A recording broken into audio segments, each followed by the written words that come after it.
The increasing polarization of our news is a problem, and social media intensifies the divide with algorithms that boost conflict and entrench our pre-existing biases. That's why I use Ground News. It's a website and app that combines news articles from around the world into one place, so you can understand different sides of the same story. When you read a story on Ground News, you can see what publications are covering it, what their political biases are, and who's funding them. I like using Ground News to stop myself from getting too siloed in either a left or right-wing narrative on any particular issue. It keeps me grounded.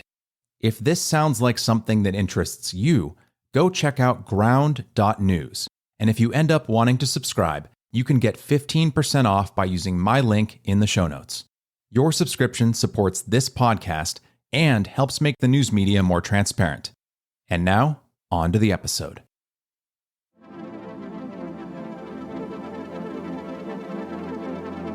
I'm your host, Michael Callahan. This is Where We Go Next.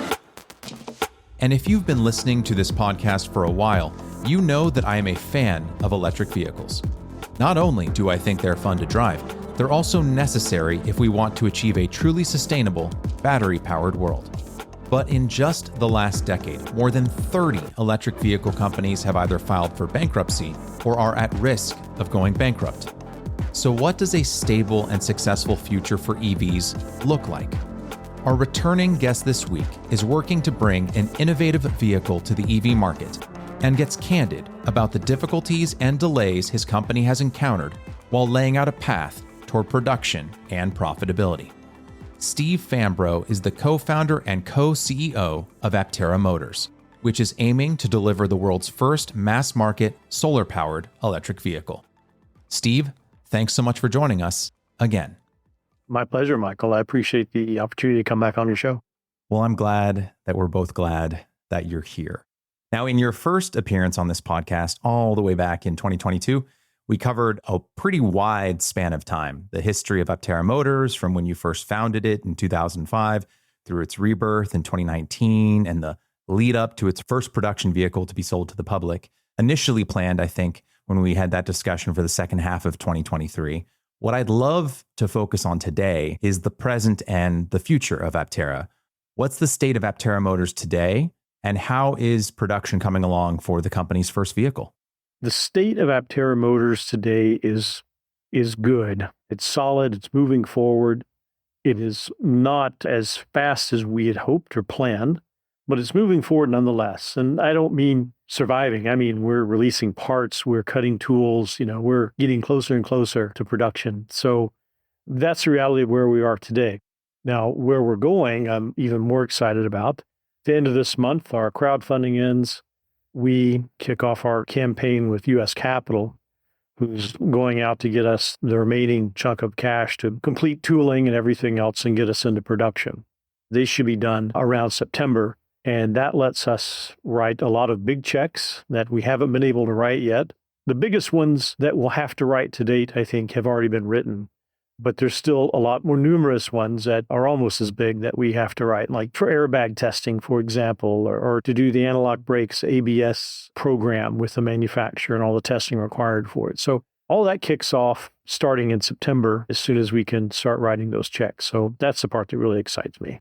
Speaking to that, getting any company off the ground to positive cash flow and long-term success is a grueling, rare achievement, regardless of what industry you're in. And I know you've worked in several industries, so you know firsthand, especially in the auto industry. I mean, on June 17th, EV maker Fisker filed for Chapter 11 bankruptcy after running out of funding. And when Elon Musk was asked about EV maker Rivian's financial future a few months ago, he said, quote, "Current trajectory has them bankrupt in about 6 quarters," end quote. Though that, of course, that timeline has changed due to a recently announced billion-dollar investment from Volkswagen. Long story short, Steve, starting an EV company is hard work. You're telling me.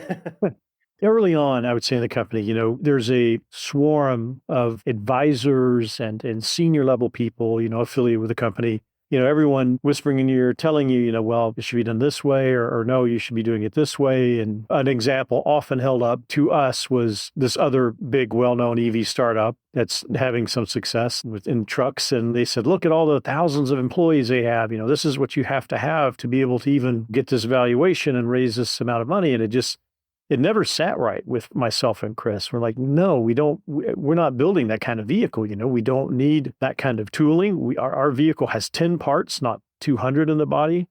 So everything about our vehicle, how we've architected the company, it just had to be different. And so I guess the side benefit of that is that we're not going to have the same cash burn to get this vehicle in production that our competitors have had. Like some of the ones that you mentioned, they've had to literally raise and spend billions just to get to where they are. And some of them are no longer even here. And we're going to be an order of magnitude below that. And it's not because we're geniuses. It's just because our car is architected and built it differently, and it doesn't require that overhead to manage it.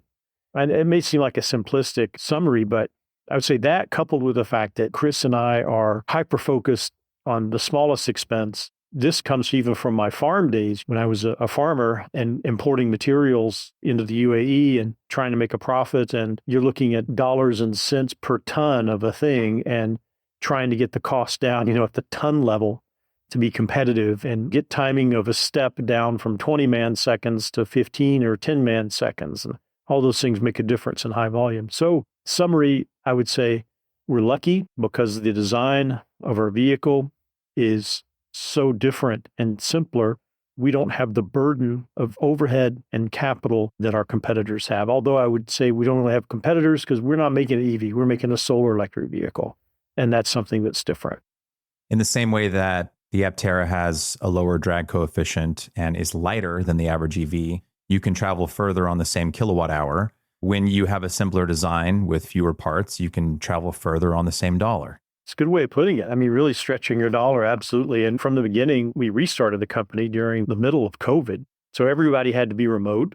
And we said, well, if people are remote, they might as well be in India or China or Italy. It doesn't matter where they are, as long as we get the best value for our dollars. So we still work with engineering service companies globally to get things done, stretching our dollar and in a fast turnaround so that work is ready here, overnight, so to speak, sometimes when necessary. I asked you two questions to wrap out our first conversation that we recorded in late October 2022. And one of them was, what excited you the most about Aptera and its team heading into 2023? So to start this conversation off, as we enter the back half of 2024, what's something that is exciting you about the company right now and why? What's exciting me about the company right now is seeing all of the promises being kept of the product. We're so close. We are so close to having this production intent vehicle on the road with production battery and solar and everything else, and to be able to get in it and drive, 410 miles on a charge, and then to park it in my driveway and see the production vehicle go up 40 miles in a day, to just see the real production vehicle come to life over the next few weeks and months. That's going to be the most exciting thing for me this year. That's what's happening. That's what we're doing right now. You were initially inspired to start Aptera back in the early 2000s after watching a Spaceship One launch in the Mojave Desert. And what really stood out to you was how much they were able to accomplish, building a rocket-powered aircraft that could achieve suborbital spaceflight with a team of less than 50 people. And that made you realize you could build a car with a similarly small team.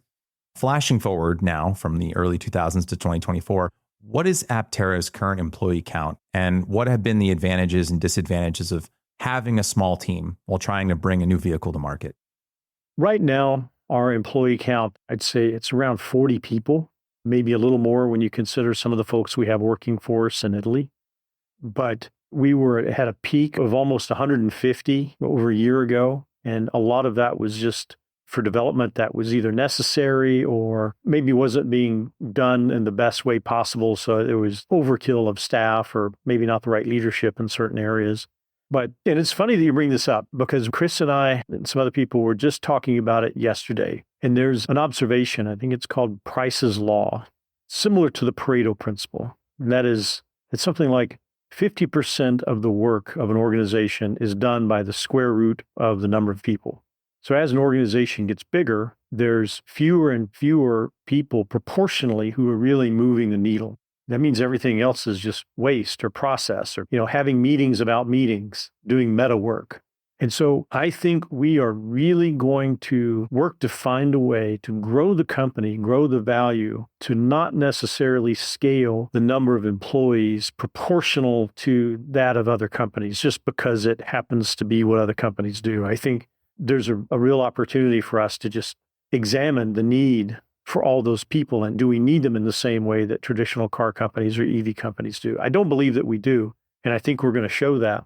But I think that'll be a challenge as we grow, because most people don't necessarily believe that. And when you start hiring people who come from industry, they're going to do what they know how to do, which is build little fiefdoms of people that report to them. So I think this is going to be the challenge moving forward. It's not going to be necessarily even money. It's going to be, how do you grow the company and architect the company so that you don't end up recreating the same layers of bloat and bureaucracy that even other startups have. I'm sensing a theme. A company of your size does not have the luxury of waste.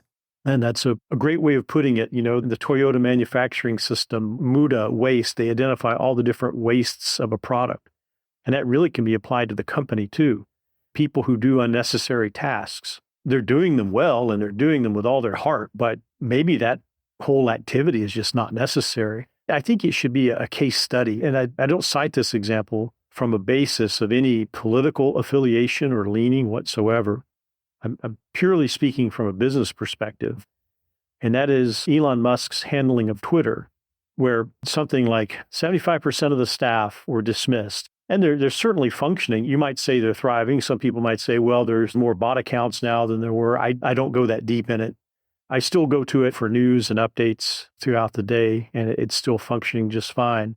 So a reasonable person would say, do they really need all of those people? There's an example, I read online about when it came time to shut down the servers, particular servers, and they're saying it was going to take weeks, even months to do it, and they just flew their plane there and did it. So history is replete with examples of experts, well-paid experts, starting with Langley and being commissioned to build the first flying airplane.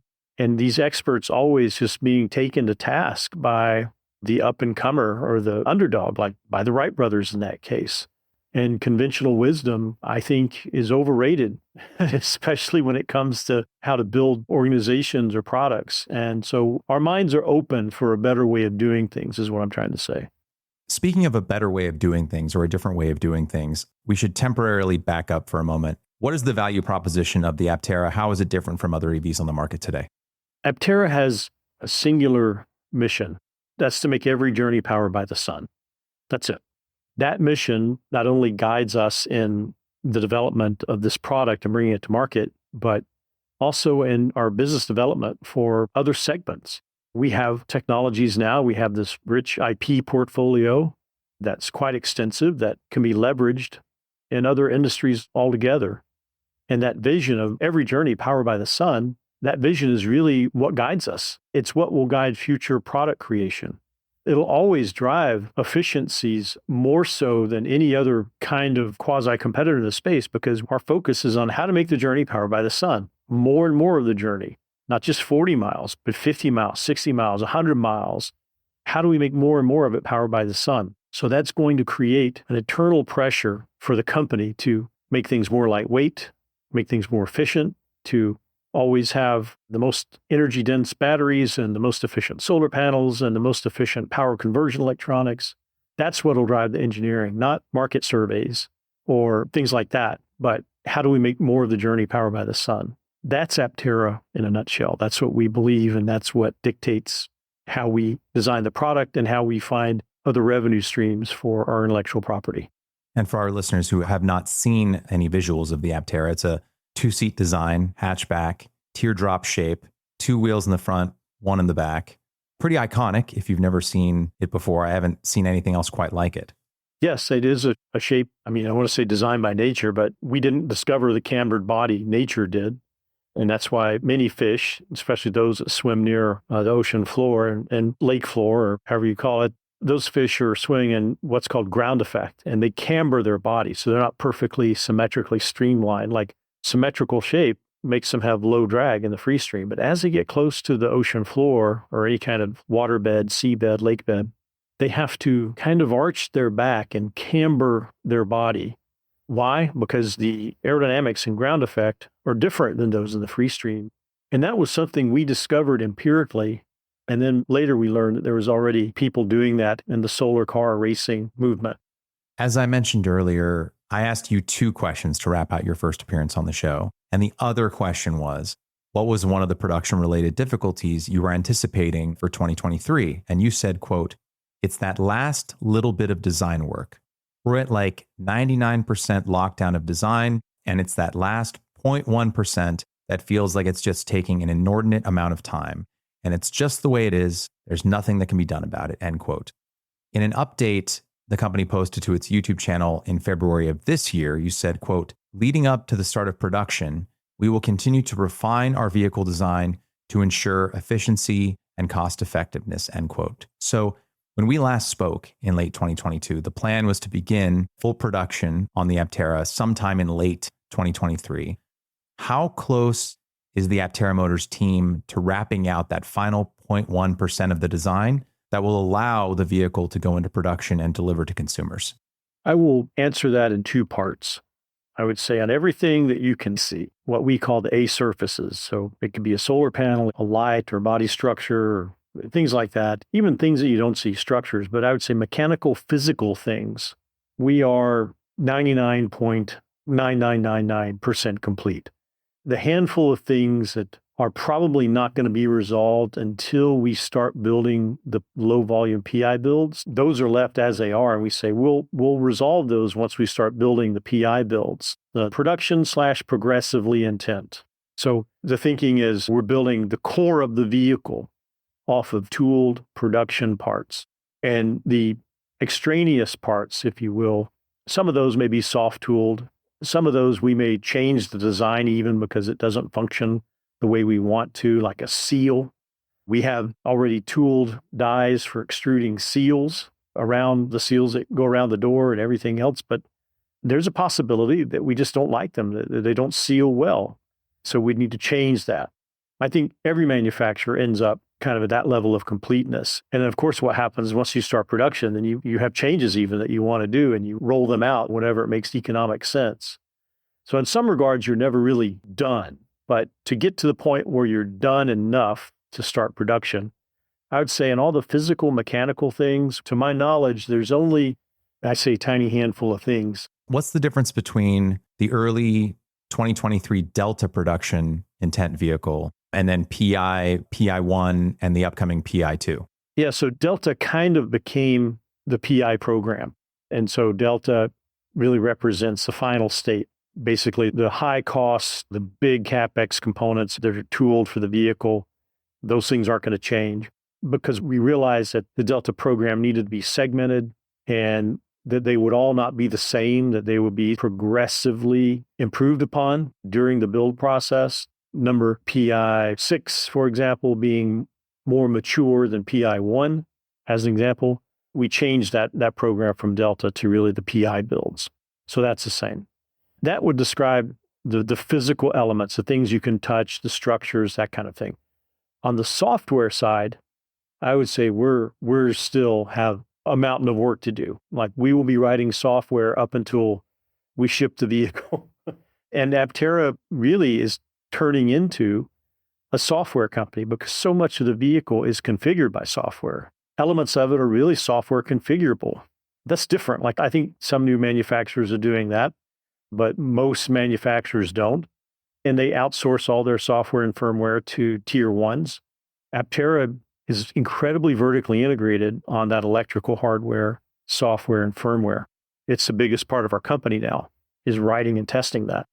That part of the program will continue, not only up until production, but it'll continue full speed even after launch because there'll be update after update after update, as we've seen with many other manufacturers. And we'll be able to push those updates out over the air, and we'll have to come into any kind of dealership or have someone come to the vehicle to reflash or anything like that.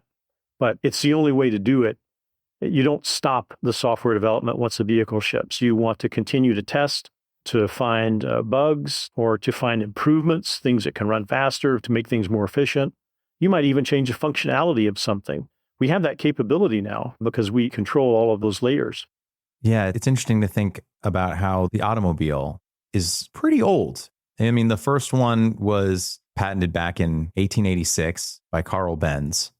But the idea that a car, or a vehicle in this case, is, to quote Elon Musk, as much a software company as a hardware company, is a rather modern problem of making an automobile. I think confined probably to the last 15 or 20 years that would not have even been on the minds of an automobile maker for most of the car's history. Right. And it has its own challenges, but it also has its own rewards, meaning that the customer can have the benefit of continual improvement of the vehicle. It'll actually get better as they drive it. You'll get more range. You'll get new features. Maybe a particular external lamp might suddenly start blinking as a charge indicator where it wasn't thought of before, but now we've determined that it should do that. And we can do that because we control the firmware and software and hardware.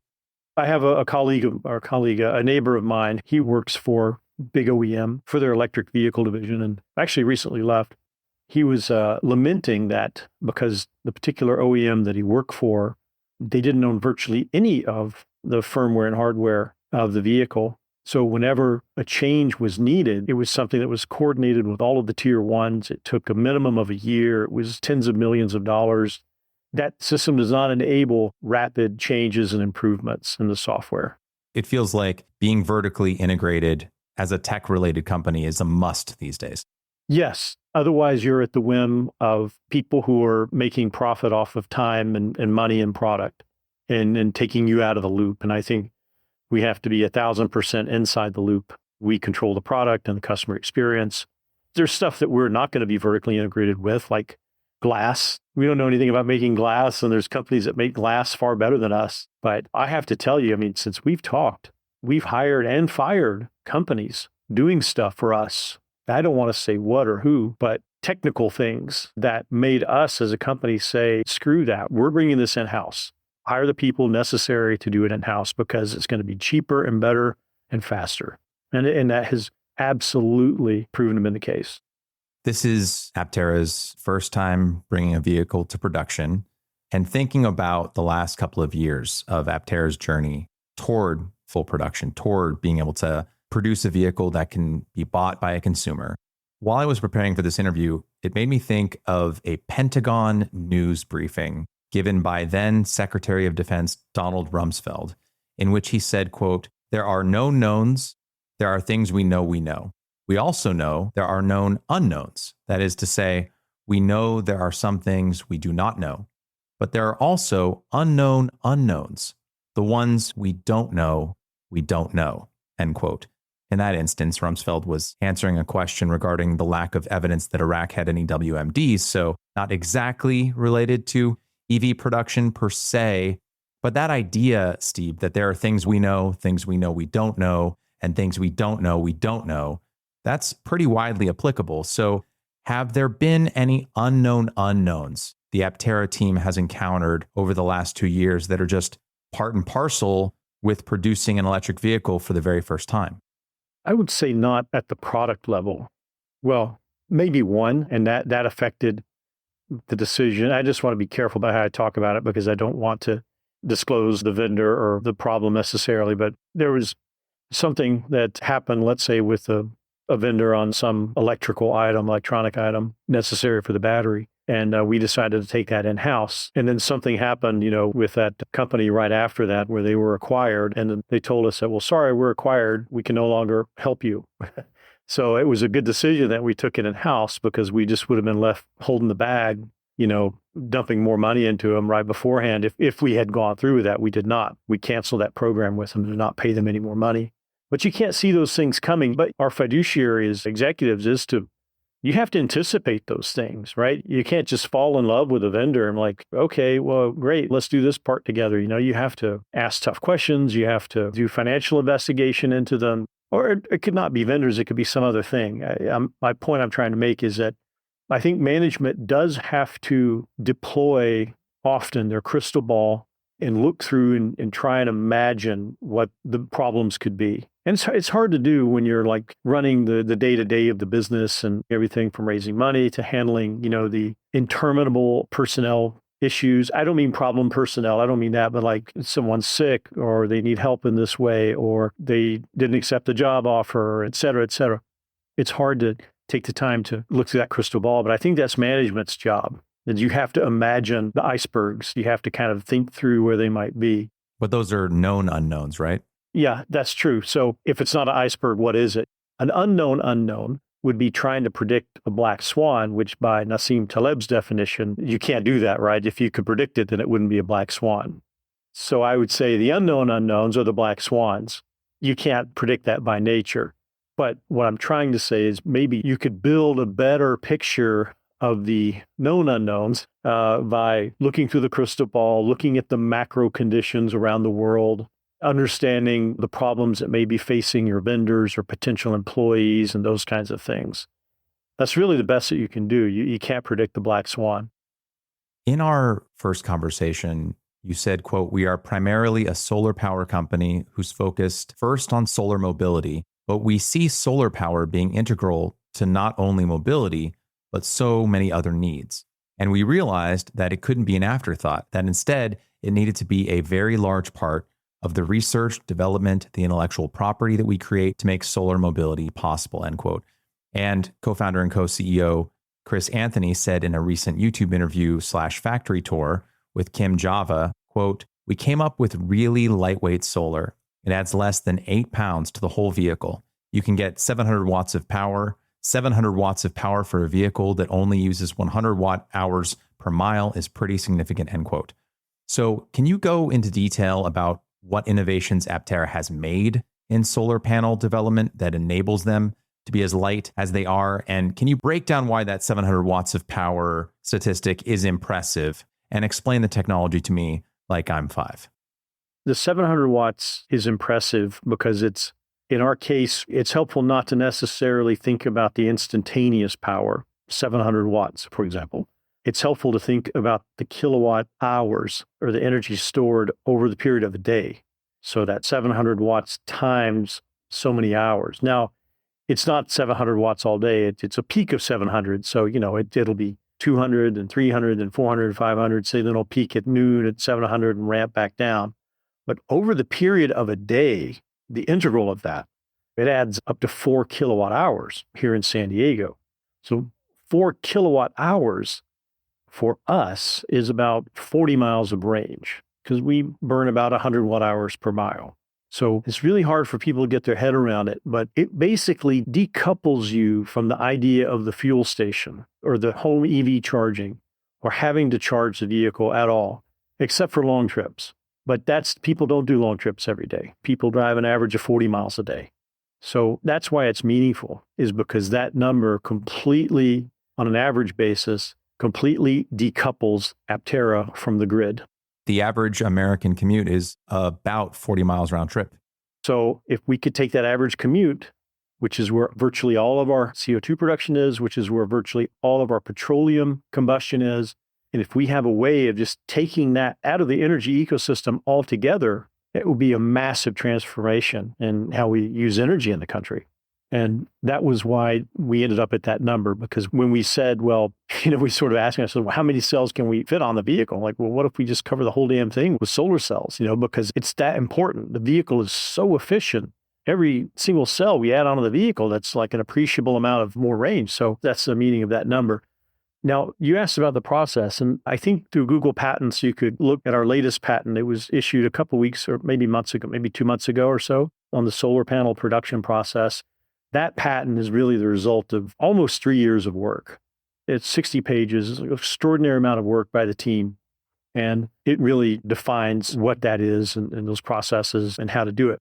The reason why that is important is because when we went to who we thought at the time were the experts, which was the former team from Airbus that made the Solar Impulse plane, that solar plane that flew around the world. And it had curved wings, of course. It had curved solar cells around the wings. And when we talked to that team to learn about how they did it, we were surprised to learn that they had no thought as to longevity. They were even skeptical that any of those solar cells worked at all anymore because of the vicissitudes of vibration and bending and cracking. I'm paraphrasing Chris here, but when you called them up and asked them, they said something along the lines of, it only had to last for like 2 weeks flying around the world, and then everything just went to shit. We had a deep dive with their team, on a video conference with our team and their team, and we were hoping that they could help us. And basically we realized there was no one coming to save us. We had to figure this out on our own. We just had to commit to the resources, the people, the lab equipment, all of the costs necessary to generate this intellectual property. Part of what makes it unique is that you can't just put a regular solar panel on a vehicle, on a road vehicle, even an RV or a boat, because of the bending and vibrations and everything else. It destroys them very quickly. Not that you can see it. You can't see that destruction. The panel looks fine to the observer when you test it for its power output. We have ways of examining micro cracks in the crystalline structure as part of our IP. We developed that so that we knew that we weren't damaging them when we were manufacturing them. When you look at all those things, you realize very quickly these panels, they won't last. It won't last more than a couple of months on a road vehicle. So you have to do something different. So is that the key innovation there, the durability, the idea of a curved solar panel, or I guess to quote the 1988 patent, contoured solar generator? That's been around since at least the late 1980s, but it sounds like the innovation here is the durability aspect. Yes, the compound curve, so not just curve, but curves in two directions, coupled with durability necessary for automotive use, coupled with a very favorable weight suitable for automotive use. Lightweight and durability, really. That's the primary, I'd say, that polymer stack that we have for the encapsulants, the formulation of it, the recipe, and how and when and where it's heated and under what pressures and all of those things. It is like a recipe, so to speak, like for Coke or the Colonel's herbs and spices for his chicken. And that's what's necessary to make a panel that lasts for 15 years and continues to provide power and doesn't degrade and is also lightweight. In an update posted to Aptera's YouTube channel on June 26th, you said, quote, Aptera Solar is applicable not just to our vehicles, but it can be applied to many other industries. By expanding our solar revenue early on, we hope to make a bigger impact on the world and also get revenue positive sooner in order to scale the production of our solar EV, end quote. So what is distinctive about Aptera's solar technology and its IP that differentiates it from existing solar panel solutions available today? Is it just that lightweight combined with durability aspect? What is appealing to a third party where they would go to Aptera and say, we want to use your solar technology rather than someone else's? A two-part answer. The first part is I'm not sure there is a competitive panel technology out there. Maybe there is and we don't know about it, but I don't believe there is. But that aside, even if there were, we have also intellectual property and a team that is experienced in integrating this solar technology into automotive high voltage systems. That means interfacing with the CAN bus, interfacing with the high voltage electronics, implementing all of the safety features, understanding the charge logic of how it interfaces with the battery and when it charges and when it doesn't, and all of those kinds of things. Buying panels and putting them on something is only part of the solution. That energy has to get back into the high voltage battery and efficiently. There's all kinds of ways that it could be done where at the end of the day, you would have 15 miles or so range, for example, just because of the inefficiencies and how the off-the-shelf equipment or the mismatched equipment would be able to handle those conversions. But because we've designed for that from the beginning, we've got an architecture that gives us that high efficiency conversion and CAN bus interface communications anywhere from, I'd say, 50 volts up to 400. So our system is flexible within those ranges. And there's a lot of applications out there in that region, right? Again, those electronics, they're all automotive grade, rated for all of those conditions. Many of those same kind of components that people might use are things that are designed for fixed application, not designed for vibration and shaking around, that kind of thing. The appeal of additional revenue to achieve positive cash flow, I mean, it's obvious hearing it, right? But is there any concern that it may divert attention or resources away from Aptera's core mission of the last 5 years, which is getting the Aptera to production? How do you balance that, especially with such a small team where every employee's hours are valuable and focus is especially critical? Hardly any risk, I would say, has zero chance of happening, right? There's always a risk of those unintended consequences. I would say we have worked very diligently to make sure that the tail isn't wagging the dog, in that these projects are funded or will be funded by other means. In some cases, let's say it could be working with the CEC, who has a vested interest in doing solar manufacturing here in California. So I think we work very hard to make sure that the team and the other folks involved aren't a distraction to the core mission. I don't want to get into too many details about that because, all of these different clients at the moment, with the exception of Polydrops, are confidential and I don't want to out them. But I would say my fiduciary is to the shareholders. And everything that we are doing, we're doing in a way that we believe will maximize the shareholder value. And if we can show that the company is more valuable, and if we can also offset some of our ongoing expenses with things that should be relatively easy within our means, because we already have the production capacity, we already have some of the materials even, we have the expertise. And if we can begin operating some of those things earlier for other applications, we see it as a net positive. I've been a fan of Aptera and its mission since its first iteration all the way back in the mid 2000s when it offered both a full electric and a hybrid option, because the value proposition of the Aptera has always been crystal clear to me. The least expensive version of the vehicle on the website right now was $25,900, and that's with 250 miles of range, a distance that cars with much higher price tags sometimes still struggle to hit. A two-door hatchback, inexpensive daily driver that could potentially access the entire Tesla supercharger network, which I want to discuss with you in a bit. Talk about an easy sell for a lot of consumers. The value proposition for the Aptera is already very high if you completely remove the solar element. Was that ever something that you and the team considered, either prior to our conversation in 2022 or between then and now? Maybe early on, we discussed it when we were thinking about levels of solar. Should it be an option at all? Should you have to opt in? Should you force the solar on the consumer because we're making every journey powered by the sun? I think we have been leading for the past couple of years of just going all in on solar because, yes, as you rightfully said, right, you talked about having the NACS plug and the supercharger access. For long distances, supercharger or any other high-speed, high-power charger is going to be essential. That's going to eclipse what can be done on a cross-country trip, with what can be done with the solar on a day-to-day basis. Past month, I've driven Las Vegas 2 times with my electric vehicle, and had to stop in Barstow and Baker and charge. And so an extra 40 miles, it might have helped. Maybe it would have delayed one of those charges, or I would have felt more comfortable going further, but that's not where that shines. The solar is what basically frees people from the need to charge every day. Now, can the products evolve? Should they evolve? Absolutely. Maybe there is a great use case for a non-solar efficient Aptera out there, like you said, that just has the smallest battery pack and gets 250 miles range. It could be that that's the case. But when you think about, for example, the material science in batteries and charging, even if there was a magical battery out there today that could charge as fast as you could pump gasoline into a vehicle to go the same distance, right? I think it's a gallon every 10 seconds, something like that, or 30 miles every 10 seconds with 30 mile per gallon car. You'd still need the equivalent of a small nuclear power plant at the gas station to provide 1 to 2 megawatts of power charging each vehicle to charge them that fast. Now, that's just not going to happen. I don't think it's ever going to happen.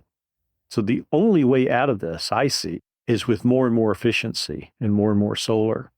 You mentioned plug-in hybrids, and they certainly blunt the long-distance travel as well, and they're still selling quite well. But from an all-in electric and solar perspective, I don't see fast charging.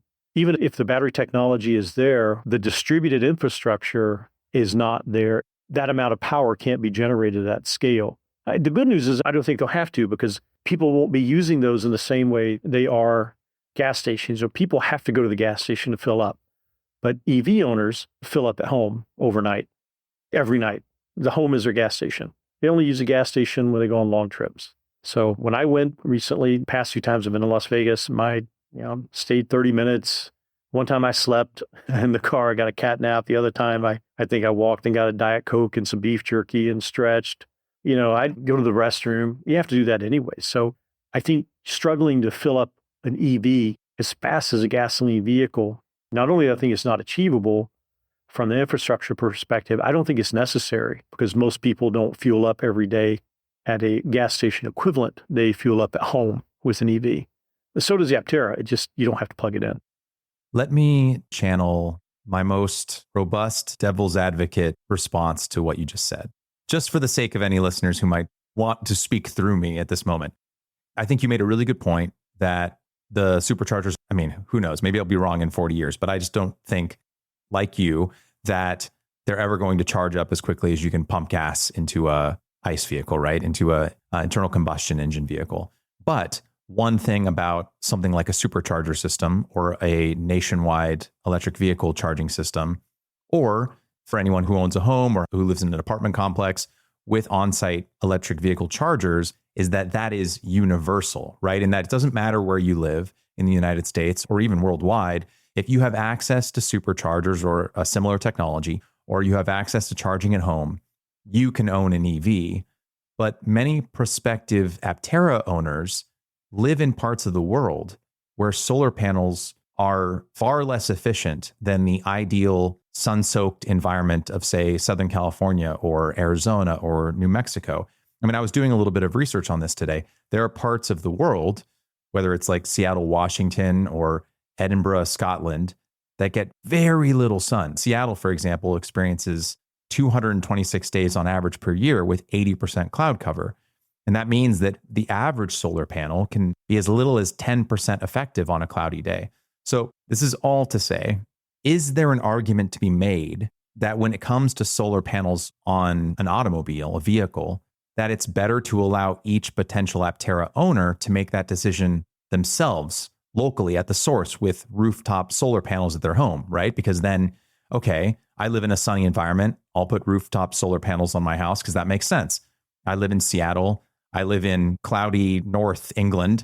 Solar panels don't make sense for me. So they make that choice individually at the source. It feels like, again, as a devil's advocate here, Steve, it feels like in some ways, mandating solar panels on every Aptera, regardless of where the person may live, feels like mandating solar panels on every new construction home, even if they live in a place with very little sun. I understand the argument. You're not wrong, I think, at all in your thinking. I just think about all the travels that I've done for work and pleasure and just look at the diversity of vehicles that are, one, popular, but also maybe vehicles that are necessary in a certain environment. You may not see them outside of that area. And there's been a few exceptions in history. And one of the notable exceptions, I think, is the Volkswagen Beetle. Iconic car. Yeah. And I worked as an air-cooled Volkswagen mechanic before I joined the Army. And I know the air-cooled Beetle well. I think you can do almost everything with a 10 millimeter wrench and socket and 25 millimeter for the spark plugs and the bell housing. But, it's air cooled. And there's the first one they took, in the Antarctic, drove around, and it served there for a few years, been in the desert and virtually every climate and everywhere on Earth, and able to operate and thrive, and incredibly popular, millions upon millions of those vehicles, tens of millions. When it comes to, let's say, electric vehicles and solar and energy or fuel, now you're almost thinking, it's like, well, is there the same kind of gas station all over the world? And the answer for gasoline is yes. You fill up a gallon of gasoline in Norway, it takes just as long as it does in Italy, even though the lifestyles are completely different and one's faster, slower pace. But in terms of solar, you're absolutely right. There's places on Earth where it just may not make sense to fuel it with solar. And so are we limiting the opportunities and artificially, increasing the price by virtue of mandating this? I'd say for the short term, there's going to be a lot of focus on trying to ship as much solar as we can because we're rolling the vehicle out in areas, of course, reflective of pre-orders and, of course, what people have selected. But they've chosen, the full solar package, for example. But moving forward, I don't think there's anything preventing us from doing that. Although I would say there are huge benefits to the vehicle, even being able to generate a small amount of energy every day by solar has immense benefits to keeping the system alive without having to turn on the high voltage system and charge the 12-volt battery, and without, after so many days of having to plug in the high voltage system and charge it up like you might have with other EVs. I could see where there's always some solar component, and maybe it's the roof. I don't know. Our phantom draw is engineered to be extremely low, like it's in the tiny milliamps range, whereas a typical car, it's in the hundreds of milliamps range. It doesn't matter because you crank up the car engine every day and you got a big 12-volt battery. We have a very tiny, lightweight lithium 12-volt battery. And so we measure the power budget by the milliamp of those things in the quiescent state and the off state. Having the ability for the vehicle to sort of take care of itself solar-wise, and knowing that even in those cloudy areas, there could be enough to provide, maybe it's 10 miles a day on average over the year, that still has some system benefit. So I'm not against the idea at all, but it's something that we're probably not going to spend a lot of time on, at least in the first year or two. So it sounds to me like what you're saying is based on existing pre-orders, the vast majority of people who have signed up to order an Aptera live in regions of the United States in which solar panels make sense. Yes. And how much of that is reinforced by our own mental bubble living here in Southern California? That's probably another factor too. We're surrounded by sun year round. And of course, the rest of the country gets a lot of insolation as well. But yeah, there are certainly places where it is radically reduced from what it is here. But I would say the range estimates that we've made are based on solid data from NREL. They're not numbers that we just plucked out of thin air. They are numbers that we've corroborated with our own tests and data. And while you can certainly point to particularly cloudy days, the data that NREL has for, Maine, for Washington State and other places still show that we could be getting 15 miles per day on average, 20 miles per day on average in those places. Maybe it's more, maybe it's less, but it's a meaningful number. And I have to go and look at those data and see. But when you type that number in our website and use a solar calculator, that's all based on the NREL data.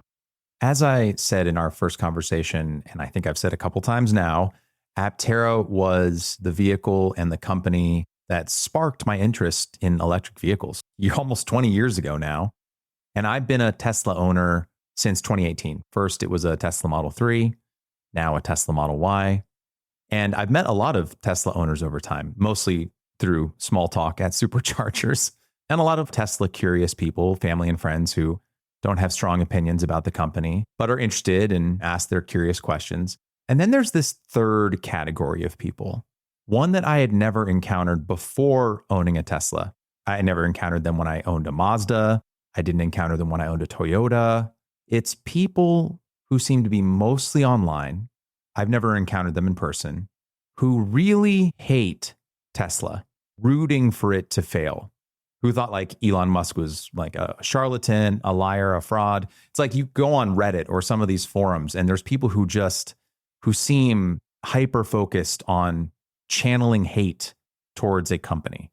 You encounter this other places too, like there are people who hate Apple. It seems to be concentrated in a lot of tech related spaces, at least to my eyes, where the hatred or the bitterness seems almost personal. But for a company, it's an emotion that I've never been able to muster, even for like someone who I know personally in my life who's harmed me.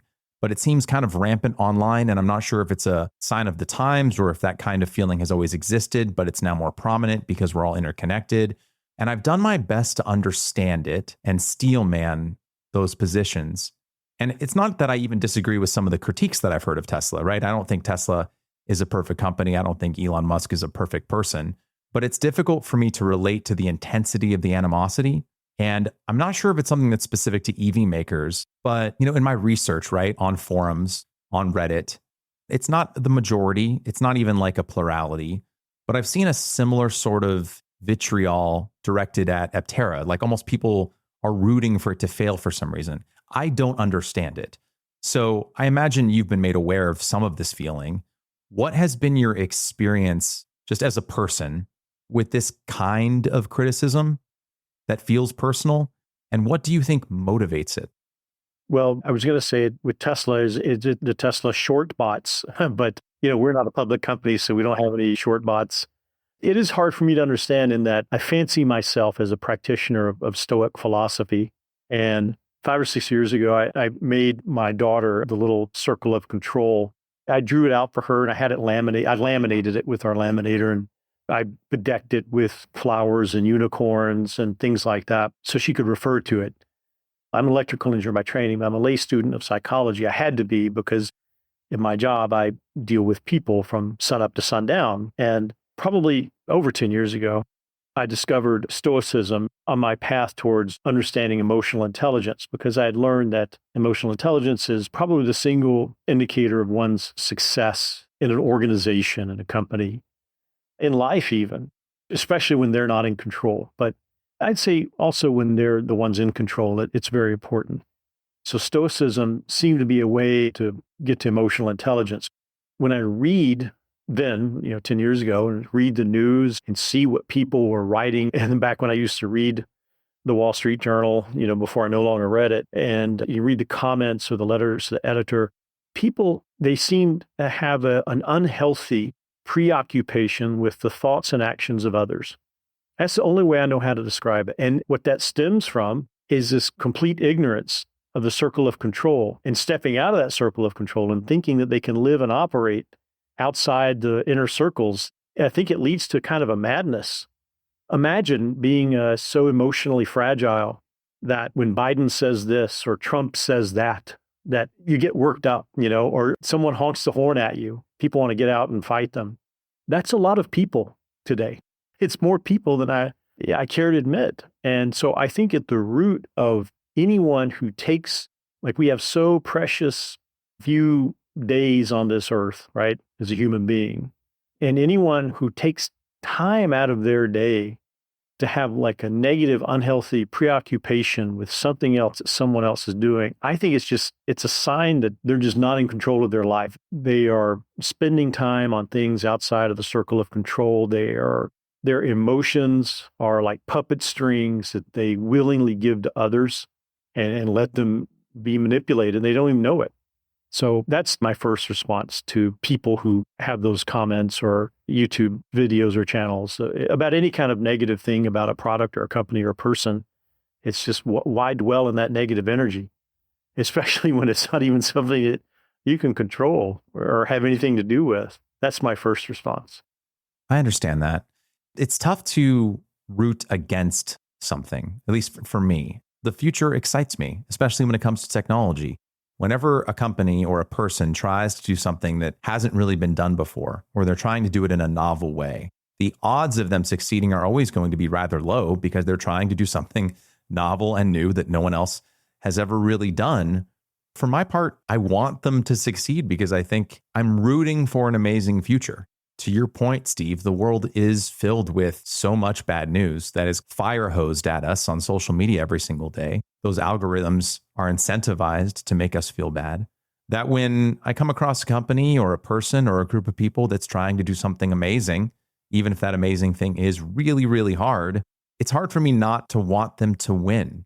I think your point about focusing on the things within the circle of our own control is astute and something that I, whether I'm reading meditations or not, something I always try and focus on. But speaking about the things within our own control, nearly every major automaker has committed to adopting the North American charging standard, the EV charging system developed by Tesla.